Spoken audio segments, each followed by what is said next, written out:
Now, Abraham Lincoln didn't acknowledge Haiti until 1862 because he's about to go to war. The country was tearing apart. The Confederates, they wanted to keep slavery, and the Union wanted to somebody do away with slavery. Not that the Union and the North were better, much better people. They just didn't have slavery, but they were directly benefiting from the mercantile system. The goods that were made, the cotton, the coffee, indigo, tobacco, whatever else was being made in the South, they will bring it up to the North and make money in the North. So the North and the South had a perfect relationship, but the problem was that they had to get rid of slavery, the slave trade. It was destroying the country. It was too much of a moral issue to act like it was not happening. This was one of the most tragic industries of all time. It dehumanizes, and people always say that slavery always existed. Yeah, to a degree, but it completely dehumanized the people. Took away your culture, your religion, your name, branded you in your face or your body with these cattle rods, sexually violated women, men, and girls. I mean, there's a whole population of biracial children who were directly from the violation of our black queens, directly. So Abraham Lincoln, to want to, Emancipation Proclamation and want to, give us our freedom, he said he would have kept slavery. It's only because it was tearing the country apart that he had to do something. So he did the proclamation on paper, and our people were free. 1865, you already know the story. Juneteenth, 1865, the last group of people who stood in slavery in Texas were set free because they didn't know they were free. They didn't know because the news didn't get to them. And that's why knowledge is power, and reading infuses that power. All right, let's carry on. Now, Napoleon Bonaparte. He was a individual that grew up in Corsica, and he ended up getting a scholarship to go to France, to go to a war school called in Brenne military school, and he learned strategies. While the kids were playing around, socializing, he was in libraries. First time he got himself in the library, he was locked in. He was reading about people like Hannibal, Caesar, just like Toussaint was reading about Caesar. Albert, he's reading about theories, philosophies, war strategies from the past greats because he wanted to be great. So I can understand where Napoleon was coming from, because when you're reading, it invokes powers in you to see yourself greater than you were. If you can read about the past greats, then you yourself can be great as well. That is why I read as much as I do. I'm a big time reader, and I'm an advocate for anybody who wants to read and wants to be somebody great. And you do that through reading, because you read about those in the past and how you can impact your present, therefore creating your future. It's that simple. That is why reading is so important. Now, Napoleon was extremely confident. He learned a lot of what he learned from his mother. His mother was a woman that gave him, balance. His father, he didn't like his father as much. His father, as a matter of fact, fought in the war against the French, but eventually turned his back against Corsica to join, allies with the French. His father, calling his father a backstabber or a traitor, he ended up doing the same thing, because in Corsica, being a small island, Napoleon, with a huge, bigger-than-life personality, was not going to make things pop off the way he wanted to see himself elevate and grow to a huge position of power. That was not going to happen in Corsica. But France gave him that opportunity, which is very interesting. Now, Napoleon was not only an avid reader, he was great in riding horses as well. So him and Toussaint, they both had that same taste for horses. Matter of fact, Napoleon had a very beautiful horse. I want to say the name is Mergen, a war horse. Powerful. Matter of fact, it's believed that this horse was his personal favorite horse. which he had with him in all his wars. He always had that horse come and join him for the most part. I seriously doubt that he went to war, ever went to war, and not have that horse with him. Like, seriously, you know, just like guys like their Corvettes and Porsches and Donks, that's how brothers were with their horses. And there's a type of carriage called Cabernet, where it's equivalent to a fast car back then, you know, the 1800s, 1900s, where it would be a single horse in a single carriage, and it goes very fast. You know, some of them have two horses, and it goes very fast. This is a side note there. Napoleon was a soldier of fortune. He was also a racist. He was blatantly a racist. He didn't care for blacks, didn't care about them. You know, definitely acknowledged Toussaint up until Toussaint actually took over, and he had to be forced to acknowledge Toussaint in the things he did. And his wife, Josephine, he married twice, Josephine Bellachère and also Mary Louis. Now, Josephine was a prostitute, but he was in love with her. Napoleon really loved this woman, man. He really, really loved her. He was crazy about her, but she couldn't give him no baby. She had 2 kids already, and he wanted to have a child to legitimate his rulership, and he couldn't do that without a child. So he divorced her. Now, what gave Napoleon the opportunity to be ruler? If he didn't come from a noble family, he didn't have a royal bloodline. He might have had, he had the mindset, but not the bloodline. How did he go from here to here? I'll tell you how he did that, and it was the French Revolution. The French Revolution was straight chaotic. It was wow, pandemonium. It was like, if you ever seen the movie Purge, it was like a purge, but in France.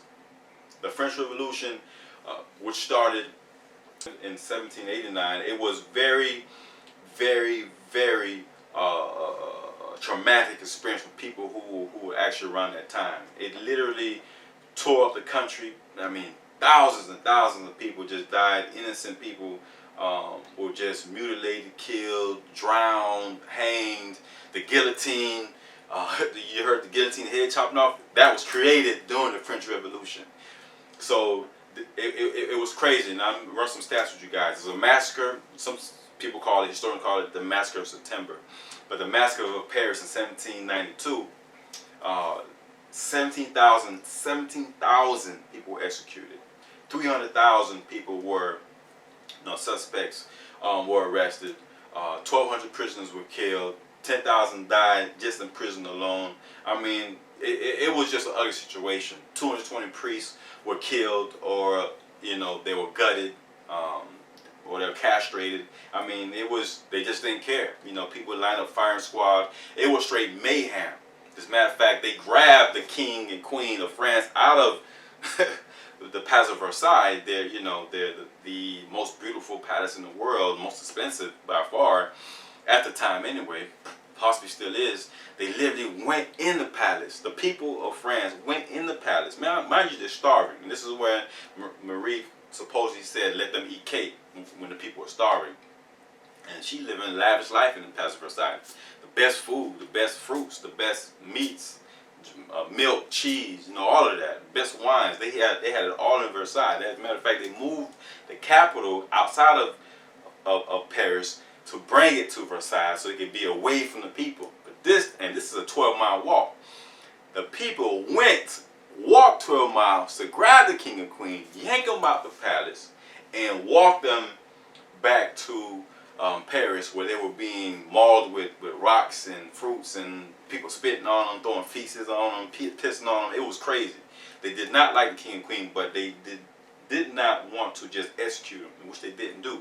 What ended up happening is, one night, King Louis XVI and his wife, they snuck out of France, middle of the night, tried to leave the country, and they got caught. So from there, the people ended up, even more hostile towards them. So eventually, King Louis XVI gets killed, because they thinking that the King Louis and his wife are writing letters, which they were, to Austria, that's where the wife is from, Austria, that they were sending secrets to what the French were doing. And people didn't like it, so, okay, now it's treason, now we're going to kill you. So that's how they got executed. Now, during this time, the French were going through changing the government, and what they needed to do was write a new constitution, write new laws. 1794, they freed all the enslaved Africans in their territory, which was bravo by them. That only lasted 8 years because around this time, all this melee and just topsy-turvy environment, I mean, completely mayhem. If you guys can have a chance to read or watch the video on the French Revolution, believe me, you would not be bored. So what ended up happening is that they freed the enslaved Africans. The enslaved Africans found out about this who were in the islands, particularly in Haiti. And when Haiti found out about this, they were happy. But the planters kept slavery going. They were extremely mad and hot that this was taking place. Like, what you mean? You guys not getting no freedom. So not only are the Haitians already having little small bits, little fights here and there, a bit over here, a bit over there, north, south, east, west, fighting, the plantation owners, killing them and running back into the woods. These were the Maroon armies led by people like Macandal and Doodle Bookman. This set the stage for the Haitian Revolution. At the same time, the French are going through their own thing. Now you have the birth of someone like Napoleon Bonaparte, who was willing and ready to go ahead and do his own thing. Now he has an opportunity to show that his greatness, all the leaders he read about, their superior warrior skills and strategic battles and things like that. And he's already well trained in how to use artillery and cannons, because that's how he started, learning from the older vets. Because France never had a strong military ruler up until Napoleon came about. So they hired Napoleon because they needed to save the National Convention. So with the National Convention, Napoleon came about. We're like, okay, this is assignment: protect the National Convention as they write up this Constitution. So France was being attacked by Austria and Italy, right? Being attacked by Austria and Italy. Now, Napoleon gonna show what he got. He got his friends in the army, his brothers, to go ahead and get these cannons, place them on top of the buildings, so he could just let fire on all the people trying to bum rush the National Convention. So there's something called Grape Shot. Grape Shot is what the original, I guess you call them bullets, the big cannonballs you see in cannons, but they had Grape Shot back then. And Grape Shot is like a big old shotgun that shoots like 1,000,000 pellets. Man, Napoleon let it rain bullets on these people, man. Slaughtered hundreds of people. This bloodshed is where Napoleon was born. Napoleon the Great, some people may call him. This is when he was born, through bloodshed, through the massacre of the Prussian, it was Prussians in Austria. That's where he got his name from. That's where he got his legend began from there. Now he's showing the autocracy that, look, I am your man. I can do it. So the aristocracy noticed him and they brought him into the table. Now they almost instantly gave him the keys to be the ruler of all the French armies, which is pretty interesting. So he had a meteoric rise. You ever heard of a meteoric rise? Kind of like Usain Bolt came from nothing to the greatest sprint of all time. Almost like Elaine Thompson, what she's doing, what Flojo did back in the day. This is what Napoleon did. A meteoric rise to the top. And by him doing that, he was able to create a new France. Because now he sees all the disorder. He knows that France doesn't have a strong leadership or a strong military stronghold on Europe. He like, shoot, why not me? This up for the taking. All these weak countries, weak leaders, let me take control of it. And this was a time where, man-to-man combat was famous. So he went. Now he attacking Italy. Now he want to attack Britain. Now he want to attack Austria. He want to attack Italy. Sweden.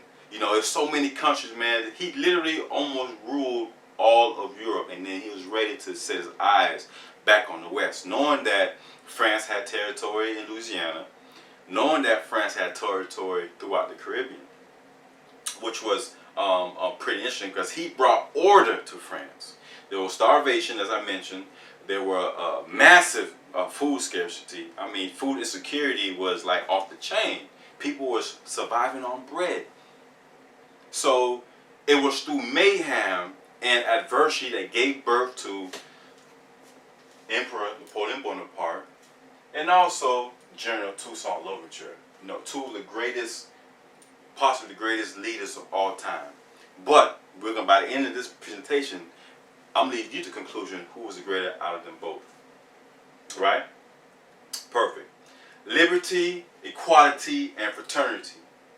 Liberty, equality, and eternity. Robespierre, that was the famous, he's coined for making that saying, fraternity, liberty, and equality, something that Toussaint took to heart.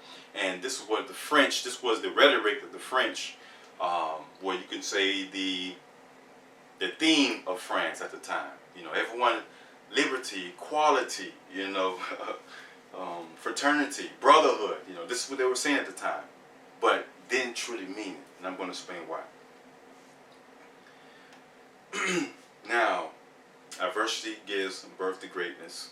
As you can see, Napoleon brought order in the court. He brought vision, ambition of French people back. You know, the French pride, he brought that back. France was completely backwards. People didn't take baths in France maybe but one time a year. Maybe once every 2 years. It was, even the Palace of Versailles, they spent $300 billion on that palace.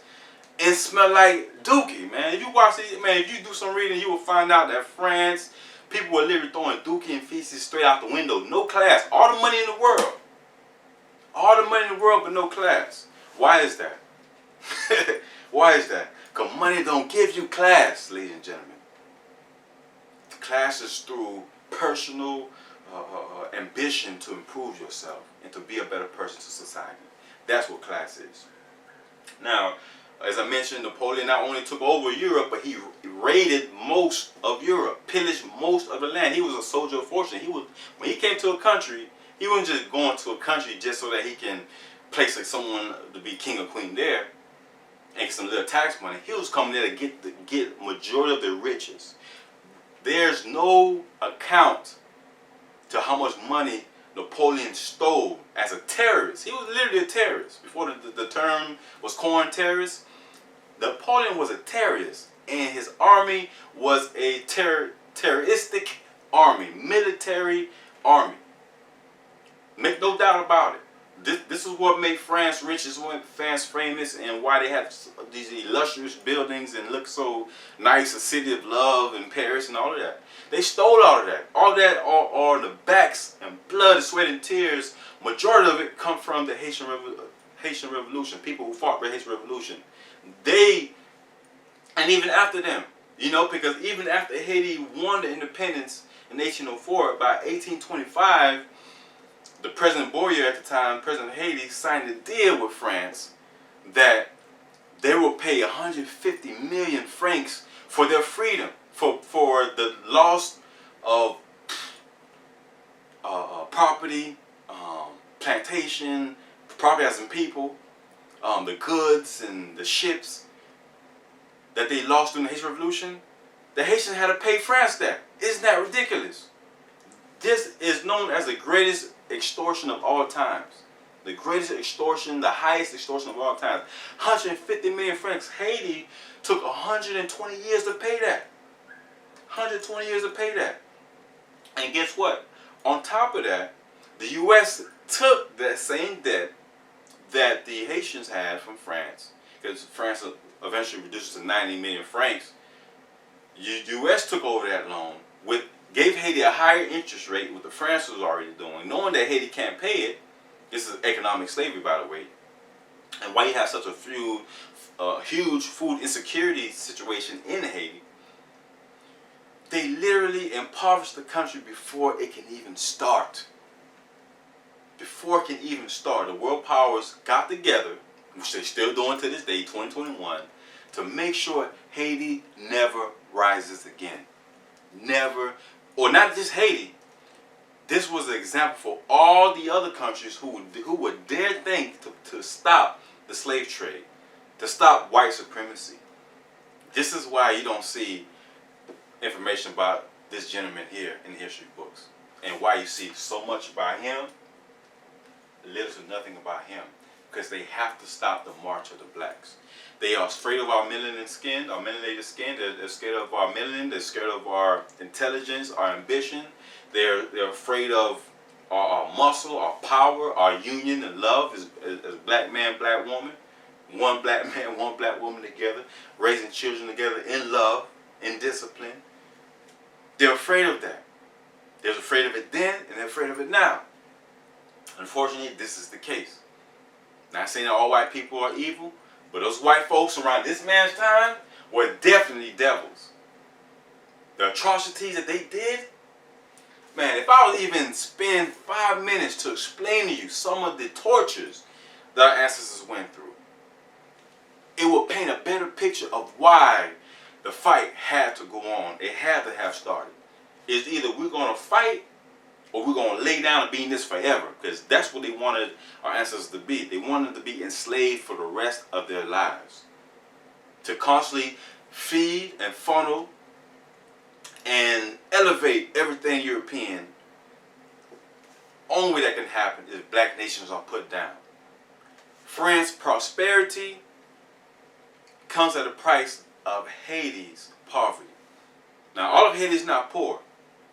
Yeah, some parts are, and that's the part they all show you on TV, but they don't show you the beautiful places in Port-au-Prince or in Cap-Haïtien or Gonaïves or Jacques-Man who just got hit in the earthquake. They don't show you a lot of those places because it's going to taint your image of Haiti, which will get into propaganda. Which, by the way, Napoleon was a huge propaganda specialist before that word was even a reality. And Napoleon was also able to spread his ideas throughout Europe. You know, the Napoleonic codes, you know, where he made men to be the leader of the household. You know, he wanted the family to stay together, so he took all the rights away from women, gave them all the men. So if a woman wanted to get divorced, she couldn't. She really couldn't. Only if the man wanted to get divorced, that she can get a divorce. Another thing he did with religion. He reinstated Catholic religion in France. And there's a few other things. Look it up, right? Not to spend some more time in that. Napoleon put his family, as I mentioned, on the throne. Every opportunity he got, that's what he did. He literally put him on the throne. And people do that all the time to this day. He created a new France. You know, more citizens had a right to property, which is a pretty good thing, but the women lost their right to their property and had to go to the hands of the husband, which is unfortunate. Elections were centralized in the government, which is good. He brought back French nationalism and the French pride that I kind of mentioned earlier. And he brought war to Russia, Austria, Britain, and Prussia, you know, to get more land for France. More, you know, he was really about promoting his country's business. He was really about all of France. It's funny that he grew up hating France, but then by the end of his life, he was a lover of France. He wanted to be known as a Frenchman, even though he was a Corsican. Hey, it is what it is. People sell out to people all the time, right? All the time, you know. Not just white folks, black folks do the same thing. You know, I can name a few names. As a matter of fact, I have a presentation coming up on the top sellouts in the black community, top 10 sellouts in the black community. So you guys might want to subscribe to my YouTube, but just follow along. It's going to be very thought-provoking, all right? Some of the people you think that are going to be on the list are not on, and some people you'd be surprised that are on there, and you may think they should.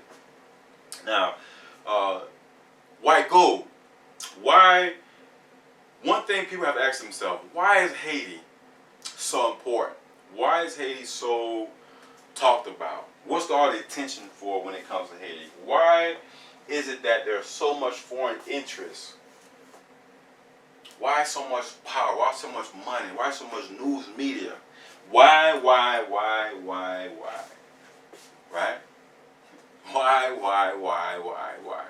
I'm going to tell you why. It's the white gold, the sugar cane business. Man, sugar back in the 18th century, 19th century, man, you know what sugar was back then? Sugar was literally the cocaine of the time. You needed it for your cakes, your juices, your candies, your cookies, your coffee, your tea. I mean, they needed sugar for almost everything. And who had the best of it in the world? And plenty of it in the world. Who grew the best in the world? Who had the best fertile land in the world? And arguably, to this day, still have some of the best land. Haiti. They supplied the world sugar. Haiti supplied all this money, all this sugar, and it made the French, the aristocracy, it made the maritime business. They created, the sugar actually created a whole new industry in France. A whole new, completely new industry in France. Where companies were erecting along the ports. Back when they had those, French Revolution, where the people who were rioting and things like that, a lot of them were women. There was a group of women, French women called the fish women. They called them that because they literally made their living near the docks, fishing all day. So they kind of smelled a little funky, a little rough around the edges, you know what I mean? Very strong women because they doing hard labor all day, fishing and catching, hauling fish and cutting them down, gutting them, selling them. Anything it took to raise their kids, to get money back home. Right?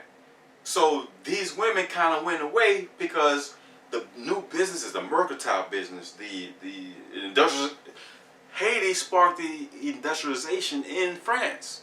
You know what I'm saying? The industrialization era, where new factories were building, new machineries, income to the government, to get back get back to the city and the towns for civil duties, things you need like emergency, firemen, ambulance, free school for the children, or cheaper, whatever you needed.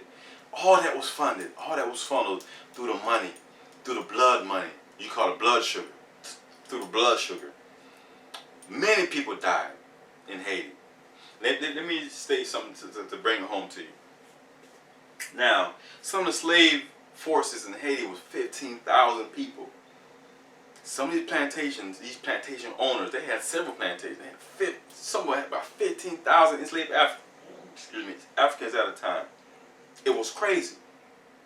As a matter of fact, some of the people in the government were worried that we have all these enslaved Africans. They outnumber us 40 to 1.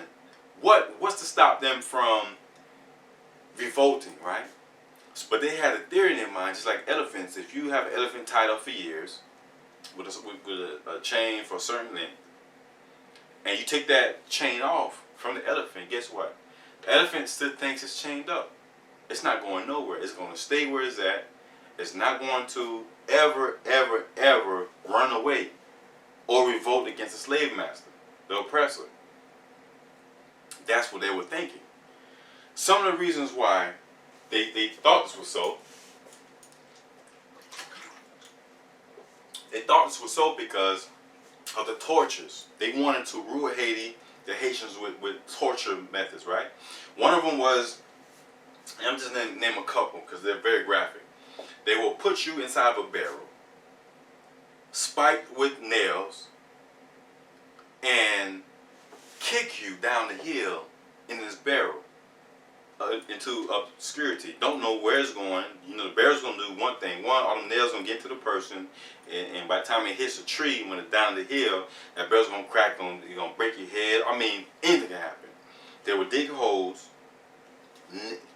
neck high, smother your face with honey and sugar, and let the ants just eat you alive. Another one, they should get these man-eating dogs from Cuba and let them loose on the populations. And this is all for fun. Another thing they do for fun, they would take an enslaved African, a brother or sister, the aristocracy would have a party, wealthy slave owner, have a big party on the plantation, grab a couple of his or her slaves, enslaved Africans, put them in the living room or wherever, inside the house, and have their guests shoot an apple or orange off top of their heads. These are the type of things that went on. There were no laws. As a matter of fact, there was a case called the Lejeune case, which took place, I want to say 1778. The Lejeune case was something that caught, you know, a lot of the people back home in France attention, because they were saying that this guy named Lejeune, what he did was his name is Nicolas Lejeune. It was so disgusting. He believed that his property, enslaved Africans, were plotting to poison him, because some of the slave owners were being poisoned by the women. That's one of the biggest things the women did. Part of the war efforts was, one, poisoning the families of the planters and the overseers. So what he did was he took six females that worked in the house, the house Negroes, and he killed most of them, but he kept 2 of them tied up in the barn. Right? He tortured them, cut the arms and legs off. I mean, disgusting what he did. Left them alive so they could bleed to death, and they were rotting alive. Literally, the bodies were rotting alive in this barn. But the word got out to the community, hey, you know, Brother Nicholas out here tripping. You know, go to Lejeune Plantation and you can see, you know, what we're talking about. So a big investigation happened to where it was so horrific that it surpassed any of the horrific previous incidents that were going on in plantation in Saint Dominique, today's Haiti. Did the investigation. People came to the property, searched. He invited them. Yeah, come look. I'm not doing nothing wrong here. Just, you know, it's my land. Feel free. They look in the barn. They see the women dying, literally, and rotting. They literally are rotting alive. You know what I'm saying? Like bugs, and it's just crazy. And he was starving them. So when he realized that the French officials seen that, and they were going to report this back to France, which he would, you know, more than likely get served some time or even be put to death himself. It was so horrific, believe it or not. They still found him not guilty. You know why? Because they did not want to set a precedent that, you know, the enslaved can press charges against the enslavers. They didn't want that. So, you know, the French did not like Brother Lejeune because he was a degenerate himself. He was more of a degenerate than the degeneracy that was already going on in Saint Dominique. They just had to go along with the ride with him. So he was welcome back to plantation, business as usual. This was the type of stuff that was going on. In the U.S., they had certain laws and things like that to somewhat help save them from being tortured to the degree they're being tortured in the islands. But the same thing, all the ancestors suffered. I don't care where the boat stopped, all of them suffered horrific ordeals. Now, this case that I mentioned happened in 1788. Lejeune was accused of torturing and murdering 6 slaves, and where he said to have planned to poison him.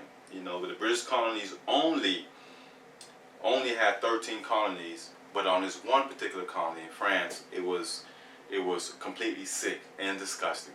I just want to make sure that I stated that one so you guys can look up and research that exact information, because it troubled me when I read it, the details of it. I left a lot of it out, but believe me, you want to look this up yourself, okay? Now, let's get to the money part. I mentioned earlier, 25 million people in France.